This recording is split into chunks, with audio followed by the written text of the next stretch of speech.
Salut à tous! Donc, en première ligue, il s'est passé le petit événement qu'on attendait, qu'on espérait, c'est-à-dire le match en retard qu'avait Manchester United. Il l'a gagné. Ça n'a pas été simple, ça a été un match moyen à suivre, pas du grand spectacle, évidemment, mais on va dire que surtout en seconde mi-temps, les Reds Devils ont commencé à prendre un petit peu plus le dessus sur ce match. Ils ont failli prendre un penalty, hein, c'est un peu limite, etc. Mais bon, ils l'ont gagné avec un Pogba, voilà, qui n'a pas été transcendant non plus, mais quand il se met à jouer, il est méga fort, hein, c'est ce que je dis depuis des années, depuis le Mondial 2014, où je l'ai vraiment découvert à 21 ans.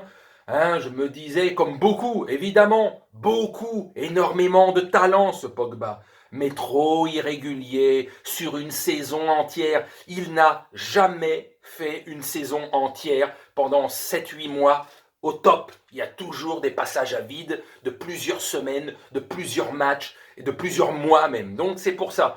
Mais il a été là. Il a fait cette reprise, contré, ok. Donc penalty, limite contre les adversaires et eux qui marquent. C'est la preuve, peut-être, du chemin, de la chance du futur champion d'Angleterre. La saison dernière, je kiffais à mort Liverpool parce que ce sont, avec Manchester United, les clubs mythiques qui, depuis 30 ans, 40 ans, font le spectacle en Angleterre et en Europe. Donc 30 ans d'attente la saison dernière pour Liverpool pour ce putain de titre. Ils l'ont eu et c'était maxi mérité. Cette saison, ça fait depuis 2013 que Manchester United n'a pas gagné le titre. Donc, que ça soit leur tour ce coup-ci, eh ben c'est pas mal. Ils n'ont jamais été aussi bien placés. Et avec cette victoire, ce match en retard, à égalité de match avec Liverpool,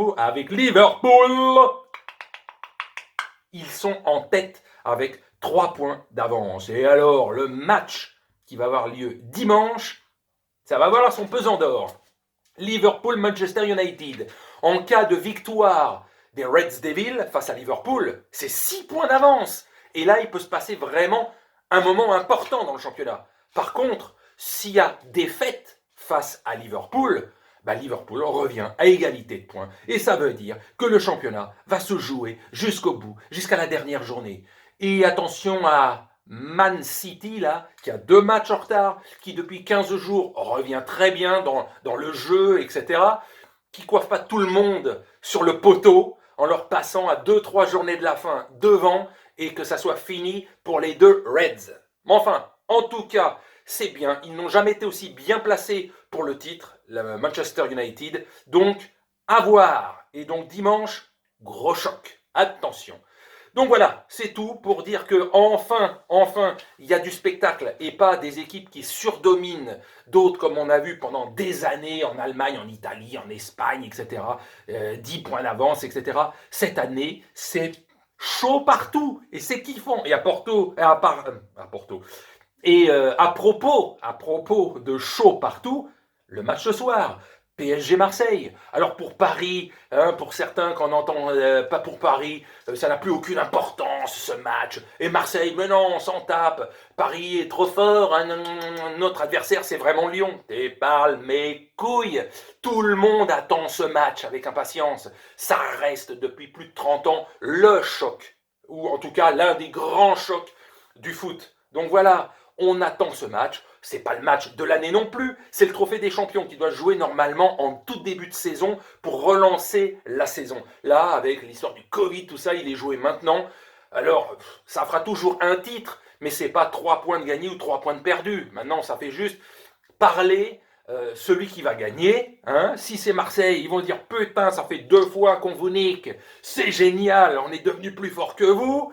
Si c'est Paris qui gagne, ils vont dire, eh ben voilà, on a remis les pendules à l'heure. Maintenant, voir la manière. Pas un match de chiffonnier et de petits merdeux comme il y a eu au match aller, où c'était juste pourri comme ambiance. Non, un vrai match de foot. Arrêtons avec les je vais te rentrer dedans et je t'insulte et je te stack et je te casse. C'est de la merde ce genre de foot là. C'est ce qu'on voit souvent chez les amateurs où c'est le bordel régulièrement tous les week-ends. Non, non, ça c'est de la merde. Du vrai foot, du vrai. Voilà. Bon allez, sur ce, je vous salue et je vous dis évidemment à ce soir pour le débrief du match PSG-OM. Allez, salut!